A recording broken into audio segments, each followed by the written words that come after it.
ඔය ළමයි ඔක්කොම වට වෙලා ඉඳගත්තනම් අද කියන කතාව ලේසියෙන් අහන්න ලැබෙන කතාවක් නෙවෙයියෝ. මේක සිද්ධ වුණේ අද ඊයේ නෙවෙයි. මගේ තාත්තලගේ කාලේ. ඒ කියන්නේ මේ ගමේ ලයිට් කනු හිටවන්නත් ඉස්සර. ඒ කාලේ රෑ 9 පහ වුණා කියන්නේ මුළු ගමම මරනින්දේ. කණාමැදිරි එලියක් කැරෙන්න වෙන එලියක් හොයාගන්න නෑ. අන්න ඒ වගේ කාලෙක තමයි මේක සිද්ධ වුණේ. දැන් ඉතින් උඹලා දන්නවනේ උලම කියන්නේ කවුද කියලා. අර නම කියන්නත් අකමැති පක්ෂියා. මිනිහෙක් බෙරිහන් දෙනවා වගේ කෑ ගහන ඒ සතා ගැමියන්ට මරුවා වගේ. හැබැයි මේ කතාවේ ඉන්න අපේ සිරිපාල අයියා ඊට වෙනස්. මිනිහා ටිකක් දඩබ්බරයි. ටිකක් කිව්වට ටිකක්ම නෙවෙයි, හොඳටම දඩබ්බරයි. රා මැදලා වෙරි වෙලා රෑ ජාමෙට සොහොන් පිට්ටනි හරහා සින්දු කියාගෙන යන જાතියේ මිනිහෙක්. මිනිහට බය කියන දේ ගෑවිලාවත් තිබුණේ නෑ. එදා දවසත් පටන් ගත්තේ බොහොම මූසල විදිහට. දවල් ඉඳන්ම අහස කළු කරගෙන හිටියේ. හවස 6 කනිසම වදිද්දි මුළු ගමම ඝන අඳුරේ ගිලිලා. ගමේ කම්මල අයිති ගුණේරිස් මාමා ළඟට සිරිපාල අයියා ගියේ ඔන්න ඔය වෙලාවේ. ගුණේරිස් මාමේ, ඔයි ගුණේරිස් මාමේ, කොහොමේ මිනිස්සයා? සිරිපාල අයියා කම්මලේ දොරට තඩි බාන්න ගත්තා.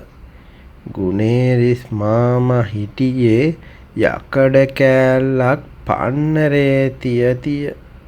මොකද බලකු සිරිපාලයෝ මේ මූසල වෙලාවේ කෑ ගහන්නේ? මොකද්ද වෙන්න ඕනි? මට අර බෙහෙත් කොටපු මුනිස්සන් දෙකක් ඕනේ මාමේ. අද රැට මං අරුව ඉවරයක් කරන්නයි යන්නේ. ගුණේරිස් මාමා ගැස්සිලා ගියා. කාගෙනද උඹ ඔය කියන්නේ? අරුව කිව්වේ? ඇයි මාමේ අර රෑ තිස්සේ අපේ ගම දෙවනක් කරන්නේ? ඊයේ රෑත් වෙලාද්දර මහ කුඹුක් ගහ උඩ ඉඳන් කෑ ගැහුවේ. උගේ සද්දෙට අපේ පොඩි යවුන්ට නිදා ගන්නත් නෑ. අද මං ඌව බිම දානවමයි. ගුණේරිස් මාමගේ අතේ තිබුණු මිටිය බිමට වැටුණා. යකෝ උඹට පිස්සුද? උලමෙක්ට වෙඩි තියන්න එපා යකෝ. ඕක සාපයක්. ඔය සතාට වෙඩි තිබ්බ මුළු හත්මුතු පරම්පරාවටම හෙනවදිනවා. අනික ඕක නිකම්ම සතෙක් නෙවෙයි, යක්රකුසන්ගේ අවතාරයක් කියලායි කියන්නේ. සිරිපාල අයියා හක ගාලා hina වුණා. අනේ නිකන් හිටහම් මාමේ යන්න. උඹලගේ ඔය පරණ කතා මට වැඩක් නෑ. මගේ තුවක්කුවට ඔරොත්තු නොදෙන යකෙක් නෑ. මට මූණිස්තන් දෙකක් දීපන්. ගුණේරිස් මාමා කොච්චර එපා කිව්වත් සිරිපාල අයියා ඇහුවේ නෑ. බැරිම තැන ගුණේරිස් මාමා මූණිස්සම් දෙකක් දුන්නා. හැබැයි දෙන ගමන් මෙහෙම කිව්වා. පුතේ උඹ ඔය යන්නේ මාරයා එක්ක සෙල්ලම් කරන්න. අද රෑ හොඳ නෑ. බලපන් හඳ එලියක්වත් නෑ.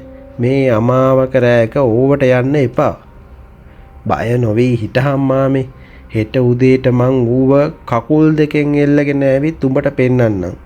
සිරිපාල අයියා තුවක්කුව කරේ දාගෙන අන්ධකාරෙට ඇවිදගෙන ගියා. වෙලාව රෑ 12ට කිට්ටුයි. මුළු පලාතම පාළුයි. ගස්වල කොළ හෙලවෙන සද්දයක්වත් නෑ. සිරිපාල අයියා වෙල මැද්දෙන් තියෙන නියර දිගේ ඇවිදගෙන ගියේ මහ කුඹුක් ගහක් තියෙන පැත්තට. එතන තමයි අර සතා නිතරම ඉන්නේ. සිරිපාල අයියා යන ගමන් හිත හිත ගියේ අද නම් මූව ඉවරයක් කරනවා. මුගේ කෑ ගැහිල්ල ඉවසන්න බෑ කියලා. එක පාරටම හූ කියන සද්දයක් ඇහුණා. ඈතින් ඇහුණු ඒ සද්දෙට සිරිපාල අයියාගේ ඇඟේ මයිල් කෙලින් වුණා. ඒක නිකම්ම කුරුල්ලෙක්ගේ සද්දයක් නෙවෙයි. නිකං ගැහැණියක් පපුව පැලෙන්න කෑ ගහනවා වගේ හඬක්. ඒ හඬ ඇහුනේ මහා කුඹුගහ පැත්තෙන්. උඹ එතනද හිටපන්කෝ. සිරිපාල අයියා තුවක්කුව අතට අරගෙන හුස්ම අල්ලගෙන හෙමින් ගහ පැත්තට කිට්ටු කළා. ගහ ළඟට යද්දී පරිසරය අමුතුම විදිහට සීතල වෙලා තිබුණා. මීදුම වගේ දුමාරයක් වෙල මැත්තෙන් ගලාගෙන එනවා. සිරිපාල අයියා ගහ යටට වෙලා උඩ බැලුවා. ගහේ අත්තක ලොකු කළු පාට ගුලියක් වගේ දෙයක් පේන්න තිබුණා. හරියට මිනිස්සෙක් වකුටු වෙලා ඉන්නවා වගේ. අන්න ඉන්නවා යකා කියලා සිරිපාල අයියා මිමුණුවා. එයා තුවක්කුව එල්ල කළා. ඒත් එක්කම අර සතා ආපහු කෑ ගැහුවා. මේ පාර සද්දේ කොච්චර භයානකද කියනවනම් සිරිපාල අයියාගේ කන් අඩි පුපුරන්න වගේ ආවා. ඒ සද්දේ ඇස්සේ මිනිහෙක් අඬනවා වගේ හඬකුත් තිබුණා. නවත්තපන් යකෝ කෑ ගැහිල්ල. සිරිපාල අයියා කෑ ගහලා ට්‍රිගර් එක ඇද්දා. ඩෝං ගාලා මුළු පළාතම දෙවනත් කරගෙන වෙඩි හඬ පිට වුණා. ගහ උඩ හිටපු ඒ කළු ගුලිය දඩස් ගාලා බිමට වැටුණා. සිරිපාල අයියා දින්න වගේ ජයග්‍රාහී ලීලාවෙන් ඉස්සරහට ගියා. හරි වැඩේ ගොඩ. දැන් බලමු මූ කවුද කියලා. සිරිපාල අයියත් සාක්කුවේ තිබුණු විලක්කුව පත්තු කරගෙන අර වැටුණු තැනට ගියා. එතන තිබුණු දේ දැකලා සිරිපාල අයියාගේ අතේ තිබුණු විලක්කුව බිමට වැටුණා. කටින් වචනයක්වත් පිට වුණේ නෑ. කකුල් දෙක පණ නැති වෙලා වගේ දැනුණා. බිම වැටිලා හිටියේ කුරුල්ලෙක් නෙවෙයි. ඒක අමුතුම සතෙක්. ඇඟ කුරුල්ලෙක්ගේ වගේ පියාපත් තියෙනවා. නියපොතු දිගට තියෙනවා. හැබැයි ඒ සතාගේ මූණ දෙයියෝ සාක්කි. සිරිපාල අයියට කියවුණා. මේක මගේ මූණ නේද? ඔව් පුතේ.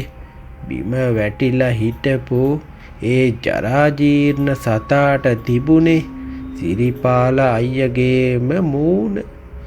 ඒ මූණේ ඇස් සැරලා තිබුණා. ඒ ඇස් වලින් සිරිපාල අයියා දිහා බලාගෙන අර සතා අන්තිම පාරට හුස්ම ගත්තා. ඒ හුස්ම ගන්න ගමන් සතාගේ කටින් වචන පිට වුණා. දැන් උඹේ වාරේ කියලා. සිරිපාල අයියට හිතාගන්න බැරි වුණා මොකද්ද වෙන්නේ කියලා. එක පාරටම වෙලමැද්දෙන් හමාගෙන ආපු හුළඟත් එක්කම විලක්කුව නිවිලා ගියා. ඝන අන්ධකාරය ආපහු රජ වුණා. සිරිපාල අයියට දැනුණා එයාගේ ඇඟ ඇතුලෙන් අමුතු දැවිල්ලක් එනවා වගේ. එයාගේ අත්වල හැම ඉරිතලාගෙන යනවා වගේ දැනුණා. කටහඬ ගොළු වෙලා තිබුණා. එයාට කෑ ගහන්න ඕන වුණා. අනේ කවුරුත් නැද්ද මාව බේරගනින්න කියලා කෑ ගහන්න හැදුවා. ඒත් කටින් පිට උනේ වචන නෙවෙයි, ඌ සද්දයක් විතරයි. ඒ සද්දේ මුළු ගමම දෙවනත් කළා. ගමේ මිනිස්සු නිදු පැදුරු වලින් නැගිටලා එළියට බැස්සා. ගුණේරිස් මාමත් එළියට ආවා. අම්මපා අද නම් උලම කෑ ගහන්නේ වෙනද වගේ නෙවෙයි. මේක අමුතුම විලාපයන්නේ. හරියට මිනිස්සෙක් මැරෙන්න වැටිලා කෑ ගහනවා වගේ. ගමේ කෙක් එහෙම කිව්වා. ඔව් අනික අද සිරිපාල ගියා නේද ඌව මරන්න. මොකද දන්නේ නෑ උනේ. ගුණේරිස් මාමා බයෙන් වෙවුල කිව්වා. පහුවදා උදේ එළිය වැටෙද්දි ගමේ කට්ටියම එකතු වෙලා වෙල පැත්තට ගියා. කුඹුක් ගහ යට සිරිපාල අයියගේ තුවක්කුව තිබුණා. එතනම එයාගේ සෙරෙප්පු දෙකක් තිබුණා. හැබැයි සිරිපාල අයියා හිටියේ නෑ. ගහ යට ලේ පැල්ලම් වගේක් තිබුණා. ඒ සතෙක්ගේ සිරුරක්වත් මිනිස්සෙක්ගේ සිරුරක්වත් තිබුණේ නෑ. හැබැයි එක අමුතු දෙයක් තිබුණා. කුඹුක් ගහේ අත්තක අලුත් උලමෙක් වහලා හිටියා. ඒ සතාගේ ඇස් හරියටම සිරිපාල අයියගේ ඇස් වගේමයි. ඌ මිනිස්සු දිහා බලාගෙන හිටියේ හරියට අඳුරනවා වගේ. එදා ඉඳන් අද වෙනකල් සිරිපාල අයියව කවුරුත් දැක්කේ නෑ. හැබැයි එදා ඉඳන් අර වෙල අද්දරින් ඇහෙන උලමගේ සද්දේ වෙනස් වුණා. ගමේ පරණ අය කියන්නේ ඒ කෑ ගහන්නේ වෙන කවුරුවත් නෙවෙයි, තමන්ගේ ඉරණමට සාප කර අඬන අපේ සිරිපාල අයියා කියලා. ඒක නිසා පුතේ කවදාවත් නොදන්න දේවල් එක හරහට හිටින්න යන්න හොඳ නෑ. විශේෂයෙන්ම මේ වගේ මූසල රෑක සුබාදහමයි අමුතු සත්තුන්ට අභියෝග කරන්න යන්න එපා. මොකද ඊළඟට අර ගහ උඩ läගගෙන අඬන්න වෙන්නේ කාටද කියලා කවුද දන්නේ? අන්න අහපන් අදත් රෑ වෙලා අර ඇහෙන්නේ